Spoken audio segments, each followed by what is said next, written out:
ഇന്ന് നമ്മൾ പഠിക്കാൻ പോകുന്നത് +1 ഇംഗ്ലീഷ് ക്വസ്റ്റ്യൻ പേപ്പറിൽ ലാസ്റ്റ് ക്വസ്റ്റ്യനായിട്ട് വരുന്ന ഒരു പ്രധാനപ്പെട്ട ക്വസ്റ്റ്യനാണ് അപ്രിസിയേഷൻ എന്നുള്ളത്. സിമ്പിളായിക്കൊണ്ട് നമുക്ക് എന്ത് ചെയ്യാം, ഈ ഒരു ക്വസ്റ്റ്യനിൽ മാർക്ക് സ്കോർ ചെയ്യാൻ പറ്റും. അപ്പോൾ ആദ്യം നമുക്ക് ക്വസ്റ്റ്യൻ എങ്ങനെ വരിക എന്ന് നോക്കാം.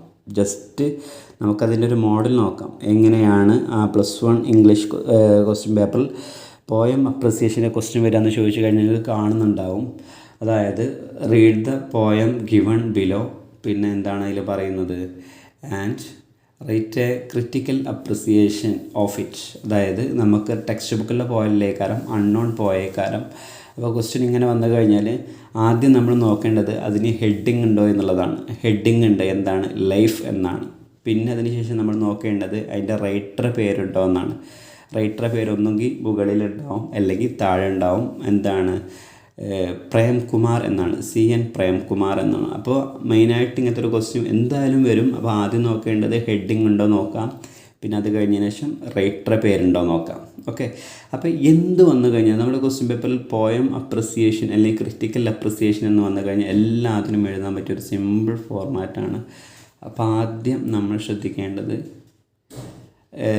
എങ്ങനെയാണ് അതിൻ്റെ ആൻസർ എഴുതേണ്ടത് എന്നുള്ളതാണ്. അപ്പോൾ ഫസ്റ്റ് പാരഗ്രാഫിൽ നമ്മൾ പോയറ്റിനെ പറ്റി ചെറിയൊരു ഇൻട്രൊഡക്ഷൻ, സെക്കൻഡ് പാരഗ്രാഫിൽ ആ പോയറ്റിനെ പറ്റി ഡീറ്റെയിൽ എക്സ്പ്ലനേഷൻ, ഫൈനൽ പാരഗ്രാഫിൽ അതിൻ്റെ ഒരു കൺക്ലൂഷൻ.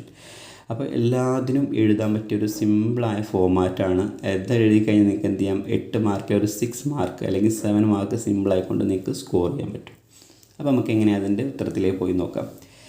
ദ പോയം, അതിൽ ചെറിയൊരു ഇതുണ്ട്, ദ പോയം. ആ പോയം എന്നായിട്ട് എന്ത് ചെയ്യുക, പോയത്തിൻ്റെ പേരാണ്. നമ്മളെന്തപ്പോൾ ഈ ക്വസ്റ്റ്യൻ പേപ്പറിൽ പഠിച്ചത്, ലൈഫ് അല്ലേ.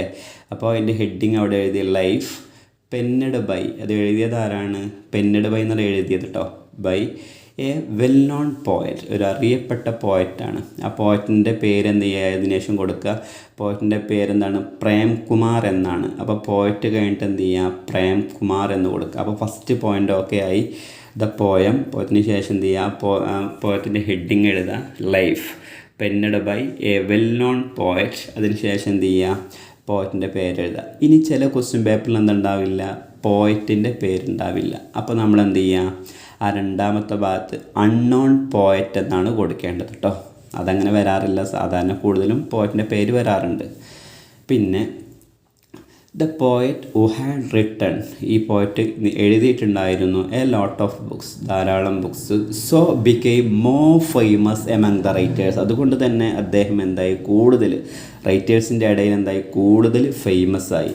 അപ്പോൾ ഫസ്റ്റ് പാരഗ്രാഫ് ഓക്കെയാണ്. ഫസ്റ്റ് പാരഗ്രാഫിൽ നമ്മൾ 2 കാര്യമാണ് ചേഞ്ച് ചെയ്യേണ്ടത്. ഒന്ന് പോയത്തിൻ്റെ പേര്, 2 പോയറ്റിൻ്റെ പേര്.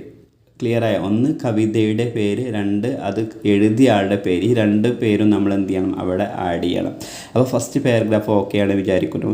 ഇനി സെക്കൻഡ് പാരഗ്രാഫിൽ the poet wants to say through this poem, അതായത് ഈ പോയത്തിലൂടെ പോയറ്റ് പറയാൻ ആഗ്രഹിക്കുന്നു. ഇതാണ് ഇത് സെക്കൻഡ് പാരഗ്രാഫാണ്. ഇത് എഴുതി കഴിഞ്ഞതിന് ശേഷം നമ്മൾ എന്ത് ചെയ്യുക, ആ പോയറ്റിനെ പറ്റി ശരിക്കും അത് ഡീറ്റെയിൽ ആയിട്ട് നമുക്ക് എന്താണോ പോയം വായിച്ചിട്ട് മനസ്സിലായത് അതാണ് നമ്മൾ എഴുതേണ്ടത്. ഇനി നമുക്ക് ആ പോയം വായിച്ചിട്ട് ഒന്നും മനസ്സിലായിട്ടില്ല എങ്കിൽ നമ്മൾ എന്ത് ചെയ്യുക, ആ പോയം നേരെ പാരഗ്രാഫ് ആക്കിയിട്ട് എന്ത് ചെയ്യുക, എഴുതി വെക്കുക. ഫുള്ള് എഴുതി വെക്കുന്നുണ്ട്, കാരണം 8 മാർക്കിൻ്റെ ക്വസ്റ്റ്യനാണ് കേട്ടോ. അപ്പോൾ രണ്ടാമത്തെ പാരഗ്രാഫ് ഓക്കെ ആയി.